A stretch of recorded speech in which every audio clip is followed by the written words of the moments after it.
I think that as a writer you have to accept that you're gonna write some bad stuff and just like don't be afraid of that, you know. Sometimes it takes 50 bad pages to get the one great sentence.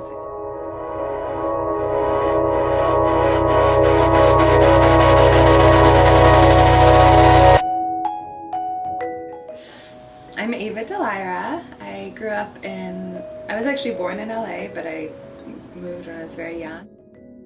I ended up getting a job working for Steven Chbosky just as he was about to start shooting The Perks of Being a Wallflower, or going into pre-production on The Perks of Being a Wallflower. I'd always loved film, and I moved to LA with the idea that I wanted to try screenwriting. I showed him a screenplay, one of my first screenplay attempts, and he suggested that I try writing a novel. And that same night, the title for my first novel popped into my brain, Love Letters to the Dead.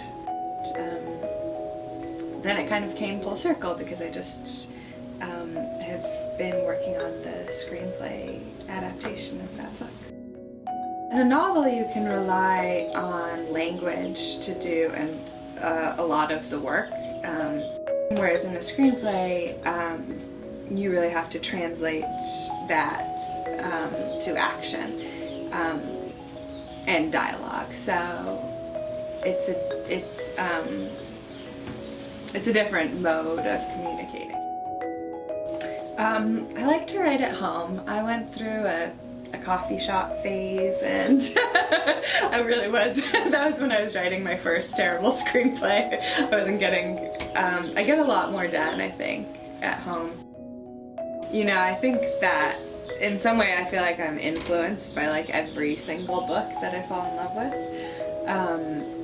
And I like reading. I love, you know, I know some writers when they work kind of are like, I don't want to read at the same time because I don't want it to get into my brain or something. I love getting other people's words into my brain. It sort of inspires me to like let the language open up and kind of think about what it can do.